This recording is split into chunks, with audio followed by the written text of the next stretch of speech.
Ladies and gents, this is the moment you've waited for. You've been searching in the dark, your sweat soaking through the floor.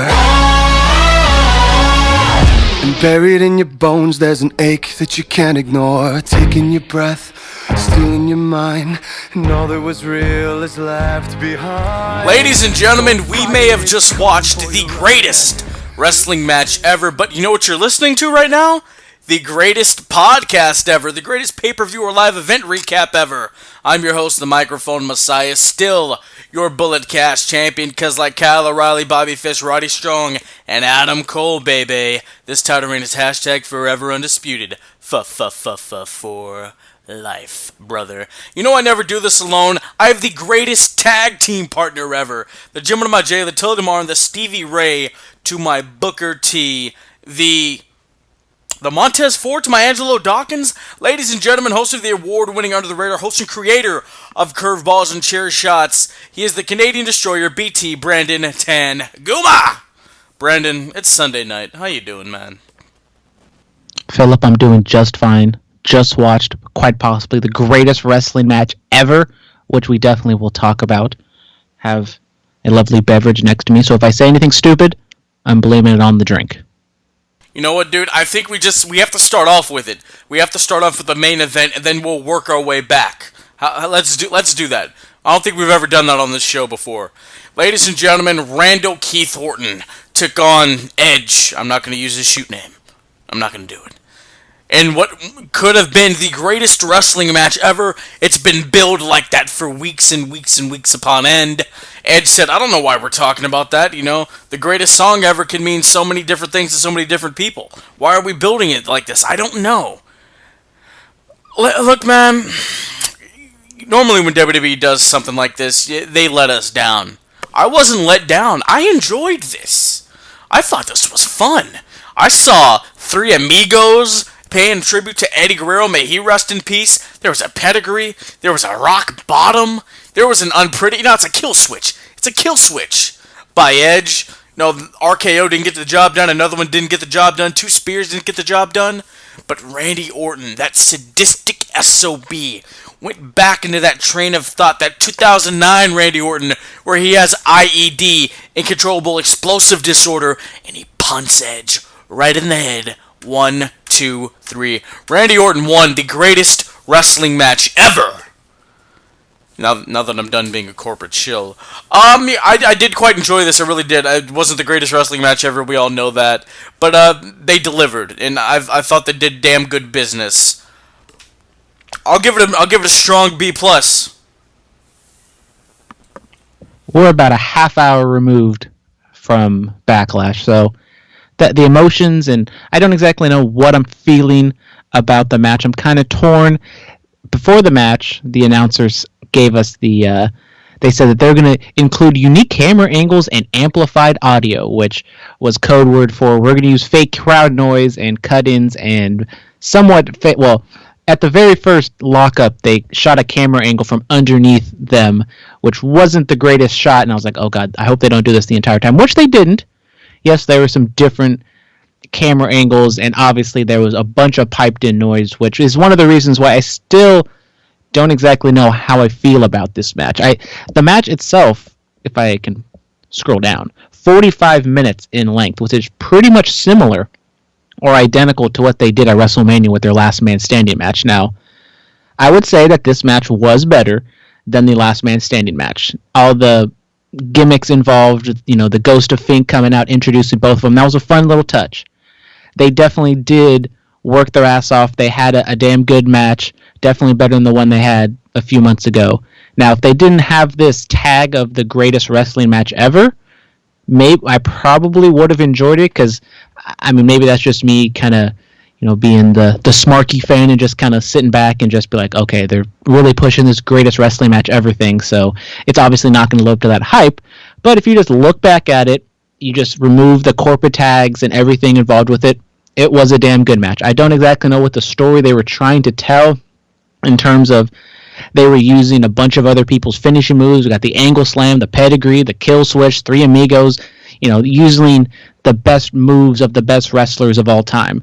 But I did like the touch where we both were kind of thinking maybe Randy Orton is going to win by not using a wrestling maneuver, which is pretty much what happened. He uses the punt, and he hasn't used that forever. He's teased it, but he hasn't used it in God knows how many years, which I think that he actually did use it after teasing it for so long and finally hitting it. I think it really did pay off, and it did tell a good story. So overall, I think I'm definitely leaning more towards a thumbs up. I think I'll agree with you. I'll give it a B+. I know there's a lot of people that might be very high on this match. I haven't seen anybody really bash it. So definitely surprised about how well this match turned out. Yes. To answer your question, Randy Orton, the last time he used the punt kick, Survivor Series 2013, where he successfully retained the WWE Championship against The Big Show. But yeah, man, I mean, the piped-in crowd noise, it helped me. It did. You know, and of course, the noise from the Full Sail, not the Full Sail, but the Performance Center faithful. Shout out Jake Atlas. Saw him in the crowd, and Caden Carter and Casey Cantanzaro, all those chicks and all those fine people. But yeah, it really helped out. It really did. So piped in noise. So what? I thought the piped in noise was all right. I think they overdone it a little bit too much. I think they tried to turn 30 people into 13,000. Now, if they turned it down like 50%, I think it could have been a little bit better. But I wouldn't be opposed to if you pipe in a little bit more crowd noise from here on out. Maybe not go so over the top as they did in this match, but I am okay with, you know, adding a little bit of a murmur and kind of just, you know, stagnant crowd noise throughout the entire show. And what I liked about the crowd tonight, the actual crowd, they weren't just boo bad guys, cheer faces. They were kind of on the edge, kind of like what the AEW superstars do. I mean, they're not divided by heels and baby faces, but they were kind of going for both sides, as what would happen in an actual crowd. So I did like that, and honestly, I was so caught up in the match, I didn't really feel like the piped-in noise was too overzealous, you know. But all in all, Randall Keith Orton, he got the job done. Edge looked distraught, and Edge playing mind games with Orton, you know, faking him out so we can get that big boot at the start of the match. I'm like, okay, all right, I like that. Yeah. I looked on the internet today, Phillip, and the internet told me that apparently Edge tore his tricep and is going to be out for a long period of time. Don't know if that's exactly true. I was looking for it, and I couldn't find any part or see Edge selling an injury. So hopefully that isn't the case.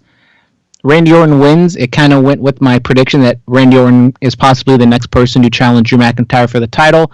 Could there be a rubber match? Absolutely, especially at the Extreme Rules match, or at the Extreme Rules pay-per-view, which should have been in San Jose, but obviously that is not going to be taking place. So I'm intrigued to see where the storyline goes, see where these two men go. I mean, I've been said that I don't like Randy Orton all that much, but I've been enjoying what he's been doing with Edge thus far. Absolutely. It's been good. You know, Edge said that he made Randy better, and that's true. And on your Extreme Rules talk, yeah, that was supposed to be here in San Jose, but coronavirus. The logo is purple and green, ominous of Jeffrey Nero Hardy. But he had a match tonight. Who did he wrestle, Brandon? And how long was it? Well, I thought we were going to work our way back, but I guess we're starting from the beginning. Let's how I'm feeling.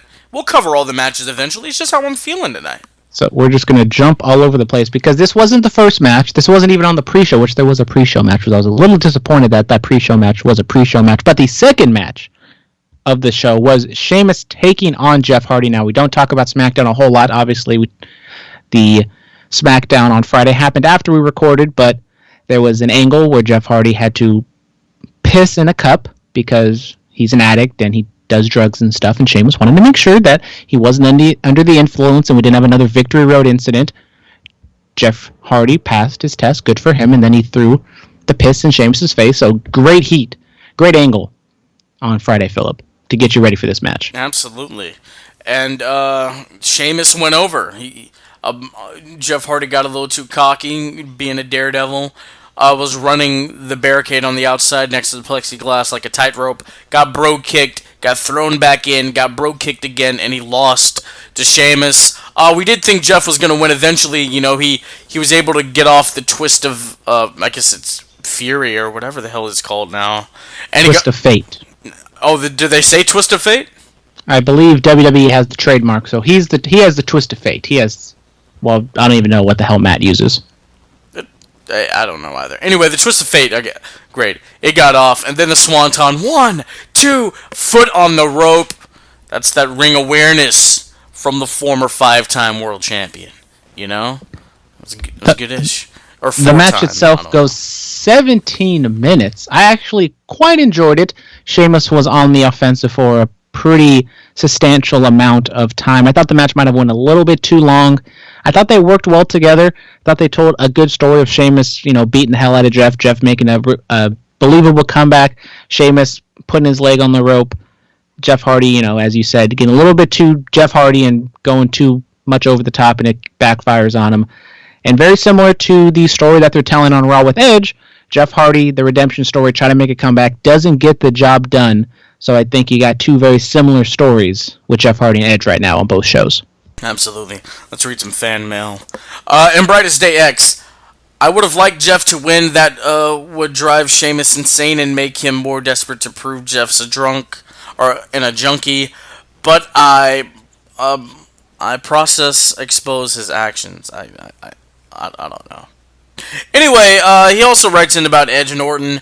Edge and Orton was better than I thought it'd be. Those 20 different camera angles and the pumped up crowd noise definitely took away from it. A good match, yes. The greatest ever, no. Absolutely. Let's go to the email thread here. Who do you 420? Who do you? That was a good match, mates. That was damn good. Hashtag 2 stars away from being greatest wrestling match ever. Shout out Hootie Who. We've missed you here, man. What else do we have here? We don't have really pay-per-view related fan mail. Should I just read these? Sure, let it fly. Let it fly, absolutely. Alright, Jack of all trades. When starting a podcast, how do you find the right co-host or right group of people to do it with? You need somebody that matches your energy, man, like at work, I have a coworker. He matches my energy, so I have no problem working with him.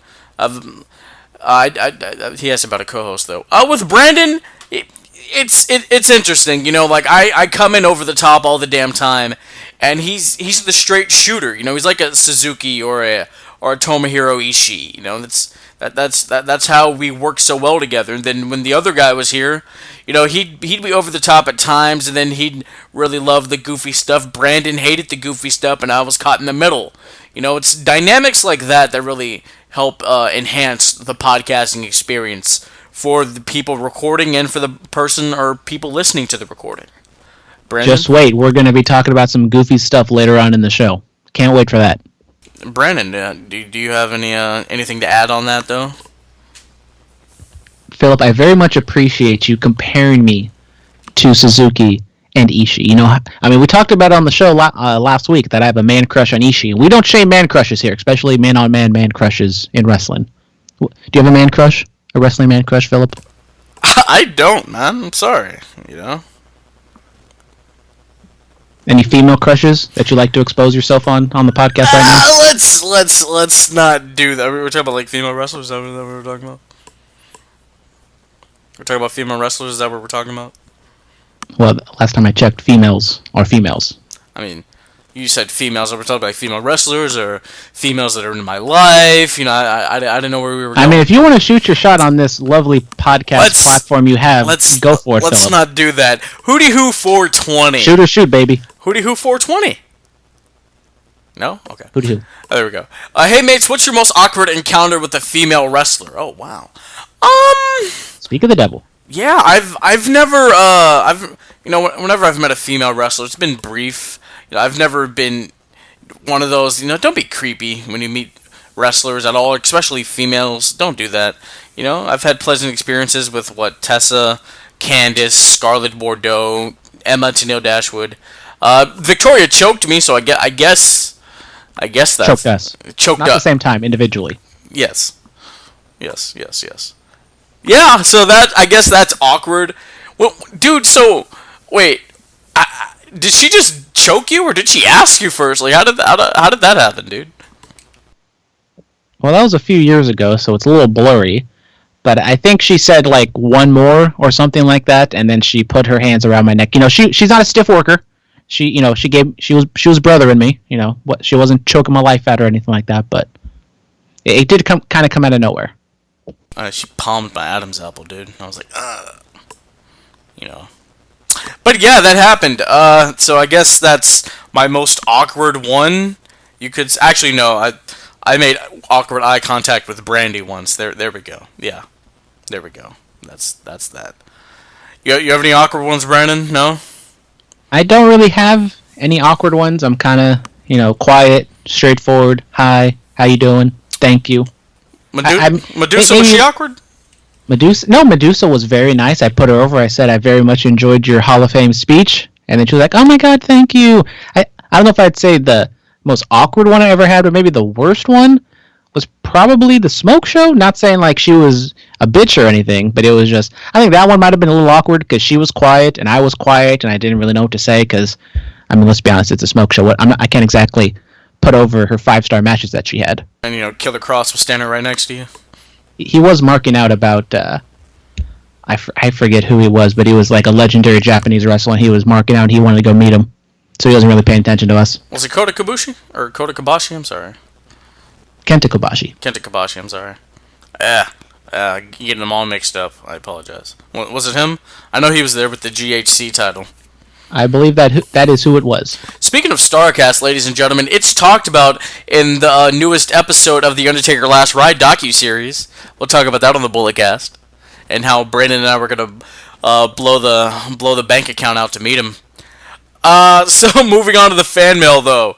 Robert Walker, how come when you met Jericho, why didn't you try to get an interview or an audio drop, or did you and he said no? I guess this is specifically for me. I didn't want to ask. I was just happy enough to be in the room. Shout out to the plugs. To just chill. After a concert with Les Champions. That was it, man. I didn't want to be that guy. Could I have? Yes, sure, but then it would look bad on me, and then it would look bad on the people that got me that opportunity, so I didn't want to do that. Yeah. Respectful. I can't comment because I wasn't invited. Hey, I told you to come to the concert with me, man. Okay, maybe I was invited, and I said I couldn't go because I had other things to do. Yeah, that's true. All right, Sasha Banks, Blueface Banks, and the baby Bailey. They retain their Women's Tag Team Championships against the Iconics and Twisted Bliss Cross Applesauce, whatever the hell you want to call them. It is Bliss Cross Applesauce. I will not accept anything else. I won't call it the Sparkle Splash then. It is the Sparkle Splash. Oh. You gotta call both of them the way they are, Phillip. Come on. And Taker Shawn is the 9th greatest wrestling match ever. Oh. No, it's my 9th favorite match of all time. Okay. Anyway, what were your thoughts on the women's tag title match? The match itself was fine. They go about 10 minutes. Bayley and Sasha retain. Definitely sloppy at times, but I do like the fact that they went the NXT route where they had 3 women at a time legal during the match, which I never understood why that wouldn't happen in tag team triple threat matches. And finally, they're coming around. They're listening to me and having at least one member of each team legal at the same time, which makes total sense because it's so stupid and awkward when you have to tag in somebody else who's not on your team. So besides that, the match was all right. But having actually a triple threat match during a triple threat match, I loved it. You loved a triple threat match? The rules. What? I love the triple threat match rules. And you praised Randy Orton tonight? Look at you! I told you, it's the Lima Rita talking. Stop it right now. All right, how long are Charlotte wasn't on this card, or else I might be praising her too. Oh Jesus! How long are Sasha and the Bailey baby gonna keep these titles? And Brightest Day X wants to know. Well, they just won them, so I give them 2 months, 2.5 months, 3. They did do the pre-match promo about asking what happens if you guys lose. Is this going to hurt your guys' friendship? Which I was wondering if that is going to play into the finish. Maybe they do lose, and Sasha once again has a short title reign, and they do the breakup. But I think they will hold on to it for a little bit. They do have the match on NXT. I don't expect them to win or to lose that. I assume they just win straight up. I mean, I mean, this is literally all three of these tag teams is kind of the entire women's tag team division in WWE, so I don't really know where they go to from here. But I think they do hold on to it. I don't know how big they want to make SummerSlam. Maybe they do the Bayley-Sasha thing. Hopefully they can hold off until Royal Rumble, and that's when the turn happens. They can build to something at WrestleMania. God forbid, WWE doing some long-term storytelling. Yeah, aren't they wrestling Tegan Nox and Shotzi on Wednesday? Yes, I just said that. You didn't say the names. You just said they're wrestling on Wednesday. I didn't know. I didn't know who they're gonna wrestle. I thought it was gonna be Ali and Vanessa Bourne for all I know. Jesus, she's still with the company, huh? Why is Shout out to Leah. She is always on the lower card, being a jobber for the last 5 years. Hey, dude, that blonde kid that was in the crowd. I could have sworn that was ZZ from Tough Enough. I kind of popped. He's not on Tough Enough or not in NXT anymore, but he was on an episode of The Bachelor one time where they went on like an alligator swamp date. So shout out ZZ. Shout out ZZ. ZZ top of the top.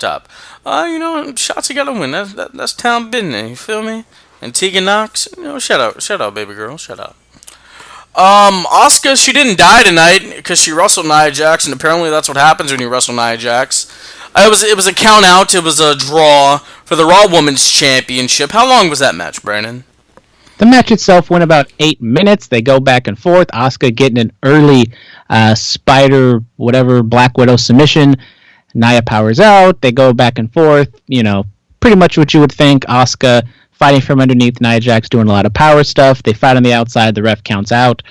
So obviously this match or this feud is going to be going on for the foreseeable future. Who knows if Charlotte gets involved, make it a triple threat match. But as you said, Nia didn't kill Asuka, so that's always a positive. Nobody got hurt. That's all we can ask for. Exactly. Bada boom. And Brightest Day X wants to know, are they going to break up Miz and Morrison? Well, there was a little dissension in their ascension to get to the Universal Championship. See what I did there? No? Shout out the Ascension, the saddest line at Access I have ever seen. Connor and Victor, what the hell happened to them? Last I heard of them, them and Heath Slater got something stolen out of their car when they did a house show in Oakland a couple years back. And then that's it. And then they got released. Oh, man. Yeah, it was sad times when I went to go. Well, I didn't go to see them. I saw them. Nobody, like maybe 3 people, was in line to go to meet them. And I was like, you know what? I was going to leave. What's another 5 minutes to meet the Ascension? I go in line. I say hi. I had an A's hat on, and they were like, oh, the A's. I remember them back in the day. I was like, cool. They're still around. And then they signed, and I walked away. And I have an awkward picture of it, so fantastic. Oh, who do you think has a lonelier autograph table, the Ascension or Virgil? At least Virgil, it's a meme. The Ascension, it's just the Ascension. You know who's responsible for that meme? Who? No, my good buddy Sam Roberts. He created the whole website and everything. Yep. So the point being, we went on this long tangent. Braun Might be the last time we ever talk about the Ascension on this podcast. Yeah, so you boys are welcome. Braun Strowman retains the Blue Universal Championship against Miz and Morrison. Miz did pull off Morrison at one point when he was covering him. He's like, "Oh, I'm sorry." But all in all, Strowman retained. To be honest, I haven't been watching much SmackDown lately, so I've been missing the great storytelling of Miz and Morrison playing practical jokes on Braun Strowman. So I was able to get up to snuff this past week on SmackDown and on the pre-match package, and we also got to see a nice lengthy part of the Miz and Morrison music video, which, I mean, it's going to beat 6ix9ine and Nicki Minaj with the greatest YouTube debut in history with their music video. Have you seen the music video, Phillip? You definitely should. No, I don't know. Nicki looking nice, She reminded me of that early 2010s Nicki Minaj. You feels me? She did break out the black and blonde wig. Oh, so that's the blonde wig's my favorite. It is. But anyways, the match itself, Strowman wins in 7 minutes. God, it's only 7 minutes. That match felt a lot longer. But a 2-on-1 handicap match. Whoever wins, if Miz and Morrison win, the individual who gets the pinfall or submission were to be the sole owner of the Universal Championship, which played into the finish. Morrison obviously it wasn't a believable near fall, but he was getting a pinfall on Braun Strowman. Miz pulls him off. They get into a little kerfuffle, and then Miz gets dumped. Morrison gets the power slam. Braun Strowman wins 1, 2, 3. As Mr. X said, maybe some dissension, some trouble in paradise. I don't exactly know if that's going to happen. I would believe Miz and Morrison is going to, maybe they go to some couples counseling like what Sasha and Bayley did a few years ago, and then everything works out. I don't exactly know what you can really do with them.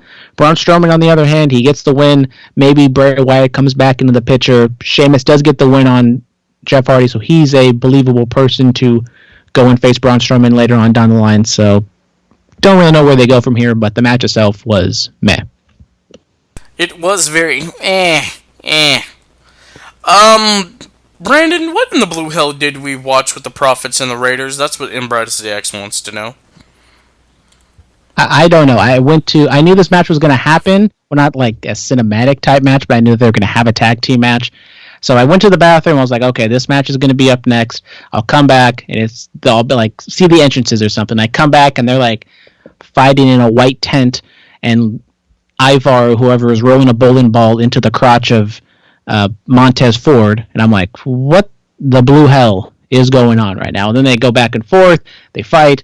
And, of course, Akira Tozawa, a Japanese man, comes out with ninjas on motorcycles because that's what all Japanese people do. They travel with ninjas.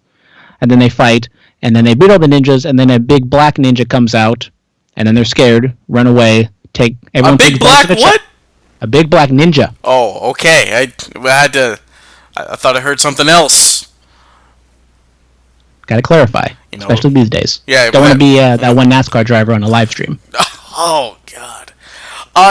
Surprisingly, with the amount of Japanese people that do work there and have worked there, I'm surprised the ninja thing hasn't really been done all that often. You can definitely see Bruce Pritchard has more power in the creative process now. Oh, yeah. Shut up, Bruce Pritchard. You gotta love it. I love you. Yeah, I didn't know what was happening. I really didn't. I'm like, oh, they're up, let me leave. I love the Street Profits in NXT. Now, I liked them when they first debuted on Raw, I did, but now it's just, we do have a fan mail. It's Alfie Lewis. He says, by God, that man will never have children again. The bowling ball secured the pins for a lifetime. I don't know what that means, but that's funny. Yeah, so I don't know. Is there a running time for that segment? The official time, I don't think I can actually. On my rundown, it doesn't have an official time, I would assume, because this wasn't an official match. But it felt like it went at least 10 to 12 minutes. And the other thing I didn't like is when they do the whole gag where everyone's lying in the trash can is the female referee. I'm sorry, I forget what her name is, but she comes out and they do the running gag of everyone thinks Ivar's cute, Eric not so much. So if she's ever refereeing in the Viking Raiders match, I mean, she is completely compromised, and she should never referee any of their matches ever again, because she is going to show favoritism. That's true, but if she wants to, earn a paycheck for that day, she has to decide it straight down the middle. You feels me? And once again, I don't think it's as bad as what they did with the stereotype of Akira Tozawa, but I mean, you have like the lone woman referee in WWE. Do you really have to say, "Oh my gosh, you're so cute"? Do you really have to go there? I feel like you can stay away from that. That running gag wasn't even funny to begin with, and then you compromise one of your officials by doing the gag. Aubrey would never do that in AEW. She would never do that. Exactly. Yeah. You heard me, Vince. Yeah. I feel like you could have just gotten if you want to do the gag, you could have just had a random no-name wrestler who is pretending to be a producer do the line. That's like a Leo. Oh, I mean, that's not what I meant. Yeah, well, anyway, the WWE Championship was on the line. Drew McIntyre. Hey, Drew. He successfully retained against Bobby Lashley. A decent bit of business they were doing for a little bit. What's the official time on that? Well, I would say the official time if on my report it actually had the official time on it. I'm looking at your boy Wade Keller's recap, and he has it for pretty much all of them, except for, of course, the matches you ask for. What See this is why you don't source Dave Meltzer in any reporting on this show. Or Wade Keller. I mean, look, I like Wade. I do. You know, I don't listen to his stuff. I only hear him whenever he's on Sam Roberts. So I listen to Wade Keller about twice or three times a year. That's what keeps it special. You feel me? Plus, I like the way he says WWE. I like that.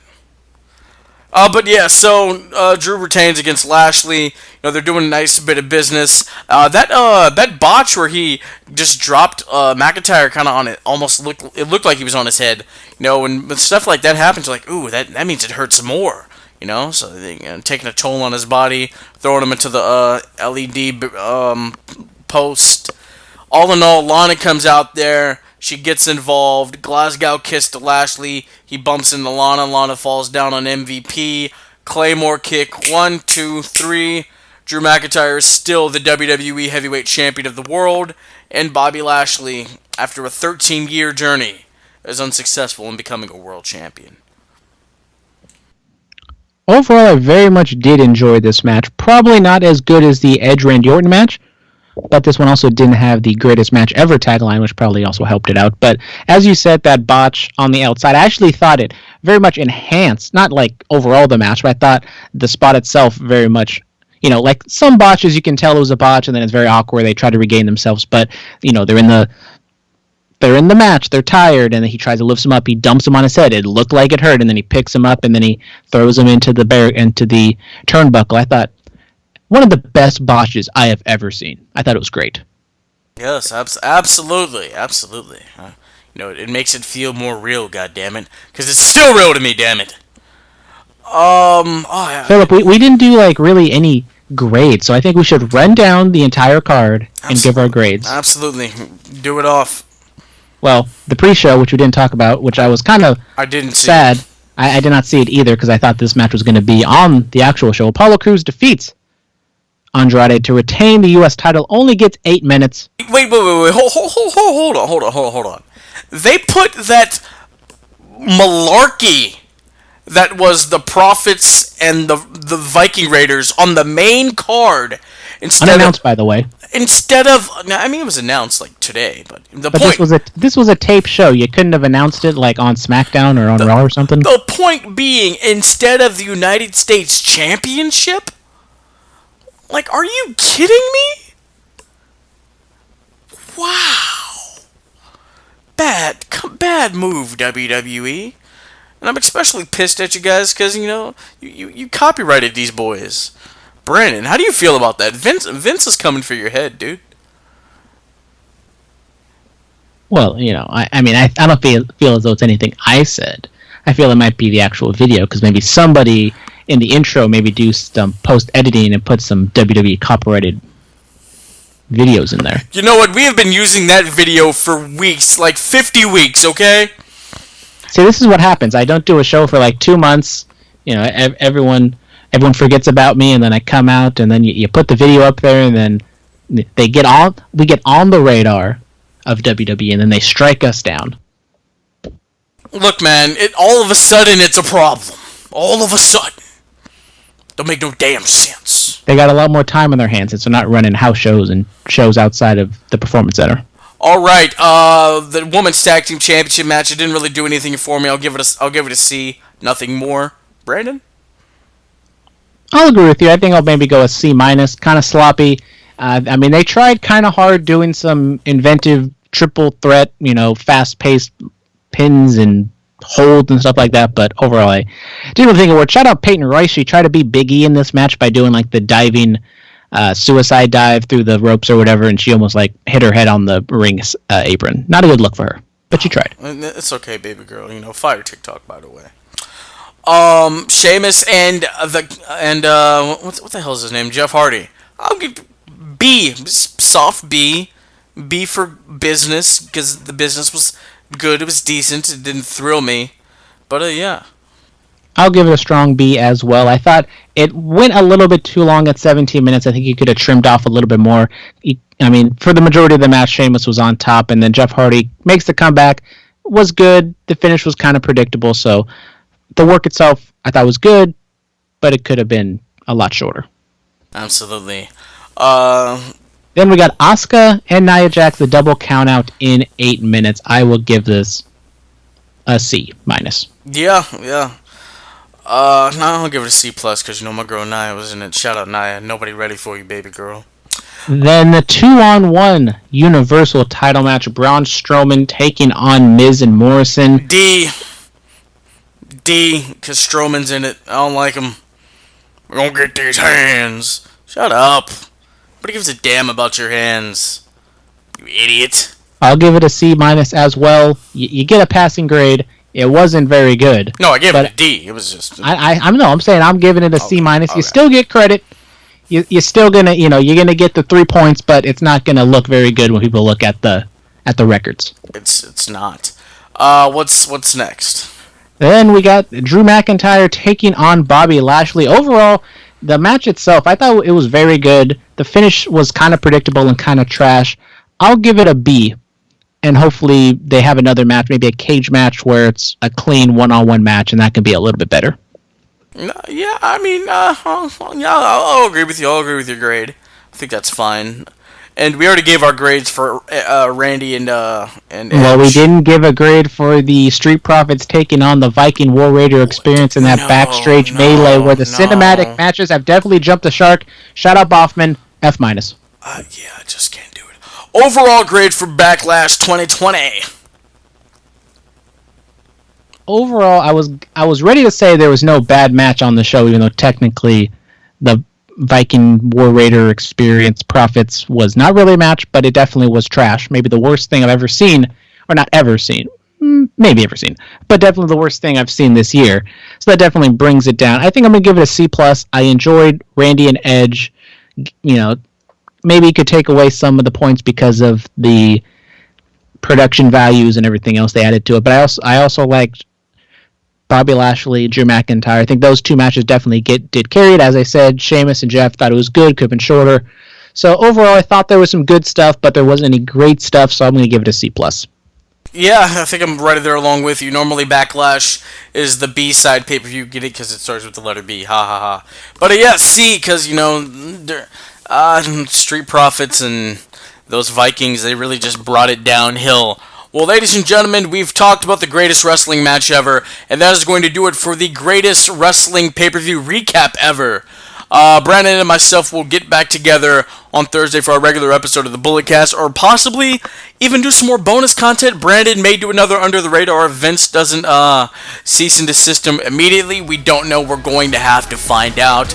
Ladies and gentlemen, stay clean, stay safe, stay strong, stay quarantined.